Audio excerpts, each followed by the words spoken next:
Hi, today we're going to do an old favourite, an old camping favourite, and I'll drop some tips in about how this is easily done at camping if you want to do that later on in the video. We're going to cook a Dutch pot casserole. It's one we've done for a few years at home here, as I say, out in camping. It's really, really tasty. It's very, very nice. So I'm going to take you through some of the ingredients, and then a little later on we'll take you through the Dutch pot stuff. Can you just tell people what it's called? I don't know what it's called. It's the chili one. It's the beef chorizo and chili stew. It's the beef chorizo and chili stew. All right. I'll put a title up, and that'll be really clear at the end. So let's have a quick look at the ingredients. We've got a nice piece of chuck steak here. So ask your butcher for stewing steak, something like that. This has just come out of the fridge, so it's getting its colour back gradually. There's about 1.5 kilos, so anywhere between 1 and 1.5 kilos will be perfect for this. We've got some chili pepper, we've got some oreganos, it's about a tablespoon of each, give or take. Twice that of cumin, ground cumin, some drained kidney beans, 1.5 approximately loops of chorizo with the casings taken off.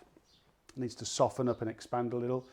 A punnet of mushrooms, a couple of tins of really nice chopped tomatoes, an onion, a pepper, and about a pint to a pint and a half of beef stock. That's cooling now. So what I'm going to do now is take my second favourite knife and cube up the beef. I get a beef in a lump because I like to do fairly large chunks of meat. It'll take a little longer to cook, but that's fine. It'll give everything a chance to blend in the pot. So I'm going to come back either when I've cut the beef up, which might not be very interesting, or as we're getting the Dutch pot going. So we'll see you in a few minutes. Okay, just wanted to stop what I was doing very quickly and show you the size of chunks that I'm cutting this up into. But also what I wanted to tell you about was, if you talk about this with the butcher, make sure they know what you want it for. You get a good butcher that knows what you want, then you can't go far wrong. But I got this from Liam up at Grasmere, and I asked for a lump of chuck, about 1.5 kilos, something like that. And have a look at this. We talk a lot about marbling in meat, but that's a piece of chuck that has got really, really good marbling. So what that'll do is that will render out, that will keep the meat soft, keep it moist, and it'll go for a long cook and be really, really good. So I just wanted to show you that before I finish chopping this up and then getting on to lighting the Dutch pot. And what size is that cut up to? Because you can't often tell from a video. Here's a hand for scale. Well, your hands are huge. Okay, these are, I don't know, crikey. Well, here's a baked bean. They're probably about between 1 inch and 2 inches. But I only do that because this is going to be in the pot for probably 3 or 4 hours. And if you're not careful, if you get small chunks of meat, they'll just kind of boil down into little hard lumps, and it's no fun for anyone. Okay, let's have a look at what we're going to cook, how we're going to cook today. We're going to cook in the Dutch pot, so we're going to get this nice and hot. I put this around here because it's a little bit breezy today. We don't want too much wind blowing through the thing, but we want a bit of a breeze to keep the coals alight and keep some oxygen feeding into the thing. So we're going to show you how to light this. Have a look over here. We're using the kettle again. So we've got a bit of newspaper scrunched up in there, and we're going to use a little bit of charcoal. A little bit of lumpwood charcoal, because it lights very easily. And then when that's lit, we're going to put the briquettes on. I've talked about these before, but again, they're quite pricey, but they're actually really good value, because if you can shut the coals off, pop them in your barbecue, shut your vents off, you can use them again because they'll go out. But they won't go on until this is lit. So let's light this now. A couple of bits of scrunched up newspaper. So this is the only smoke you should see from this cook. It lasts a couple of minutes, lights the charcoal, and then you're done, you're ready to cook. So yeah, we'll come back when these are glowing. you won't see them in the daylight, but when they're covered in ash, they're properly lit. Don't be tempted to take them off and start cooking unless they are thoroughly lit, because they'll just go out and you'll ruin your cook, or extend your cooking time certainly. So let's come back when these are ready to cook. We'll heat the Dutch pot nicely and we'll brown the lumps of steak that we've got ready, okay? Okay, so you can see where the coals are now nicely covered in ash, so I've bunged a bunch of those underneath. This many, obviously how many will depend on what size of Dutch pot you're using, but I put plenty under there because I want it to be very, very hot. I've put some oil in as well, and it's about, let's have a look here, it's about 210 degrees now on there, so that's ready to start frying the meat. So I'm going to sear this stuff.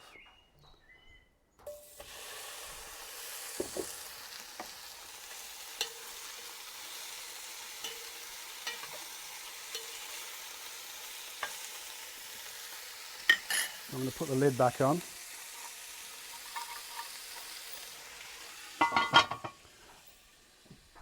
And that will sear now for a few minutes till it's nicely browned, and then we'll start adding the other ingredients. Once the other ingredients are in, we will put some more coals on top, make it act as an oven, and leave it for as long as it needs. Have a quick look over here. We've still got some heat beads in here, so I'm going to need these. Always do more than you think you'll need, because you will always need to top up. Some of these will go out eventually, and you'll need to keep topping up if it's a long cook. This is only about a 3 or 4 hour cook, and I don't do it on time, I do it on the tenderness of the meat. So when it's ready, okay? So don't rush it. So, Right? Don't have other plans. yeah, so I'm not allowed to ask, in other words. No, you can ask, but be prepared for an answer you don't want. I'm always prepared for that. All right, the meat is browned, so let's have a look at that. So that's browned nicely. We're now going to add all the rest of the stuff, and it's not particularly difficult. You literally bung it all in. So the chorizo's going in. Shall I eat that? No, I'll put it in there. The veggies, so we've got kidney beans, peppers, the mushrooms and the onions. They're going in.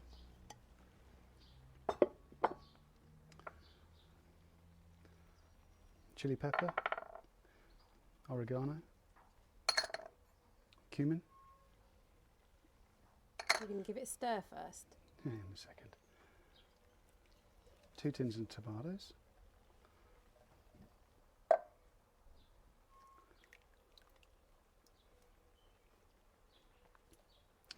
And the beef stock.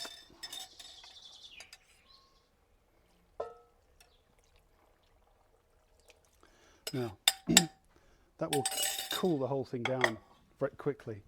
But what we're going to do now, excuse me, is put the lid on. Once we've stirred it, give it a bit of a stir.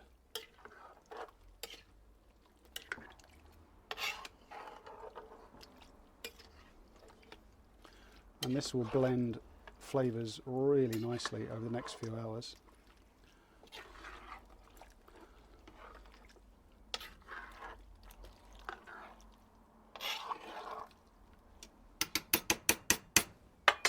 Put the lid back on, and then we'll cover this in new coals and make it into a nice little oven for cooking the stew. So that will be probably another hour before I even look at it, and then probably 2 or 3 hours beyond that, and it'll be ready. So come back when we're ready to test it. Okay, it's been about an hour since I put everything on, so we're going to have a quick look to see how it looks. So take the lid off, place that down nice and gentle, and that's simmering away really nicely. So we're going to give it a... it smells lovely. It's got a whiff of it then. Yeah? Yeah. So we're going to give that a stir.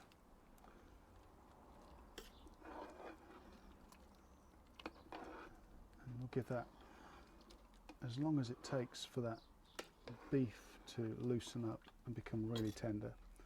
So that's going to be another couple of hours in there at the very least, I would say, because that will need to reduce as well. We'll add some flour at the last minute to thicken that sauce up. And we'll pop the lid back on and I'll show you the coals.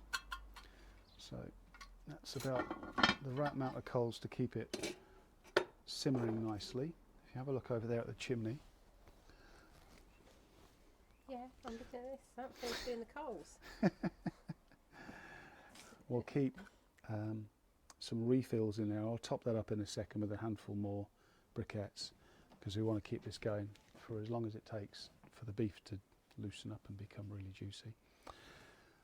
So we'll probably give it another hour and check it then.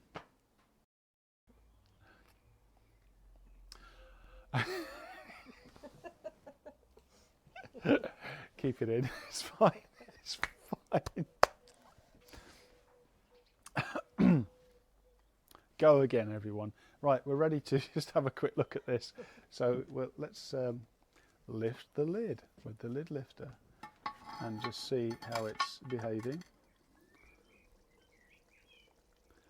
Ooh, okay, so bubbling. that's bubbling away quite nicely.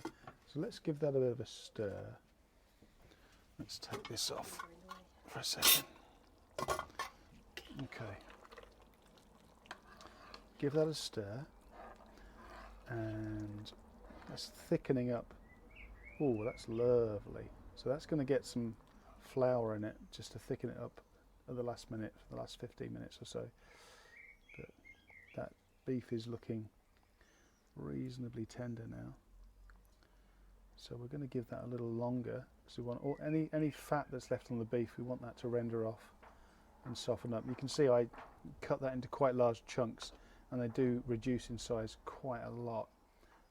And that's not ready yet, so that should break into pieces when I push that against the side. It's not there yet, so it'll take a little longer. So we'll put the lid back on. Have a look at the coals. I've got a few standby coals in there. Ooh, top. Just to make sure that if the heat dies off here, it stops bubbling away, we can keep it at a simmer. So fingers crossed, next hour or 90 minutes that'll be done. It's been on for about 3 hours 20 minutes now. So let's take a look, see what it looks like. We've added a bit of corn flour to thicken it up. You can add flour or corn flour, whatever you want. And it looks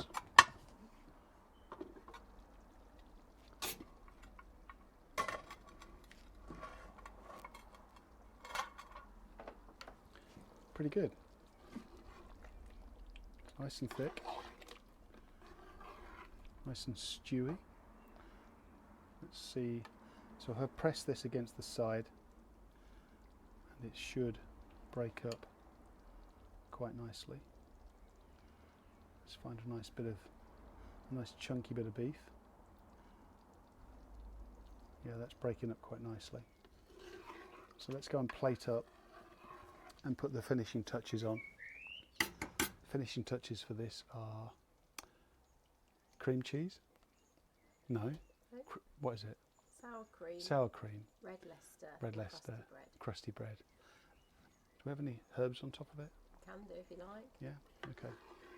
So we'll take it up to the kitchen and show you what it looks like when it's plated up. So it's been about 3.5 hours. This usually takes between 3 and 4 hours to cook through.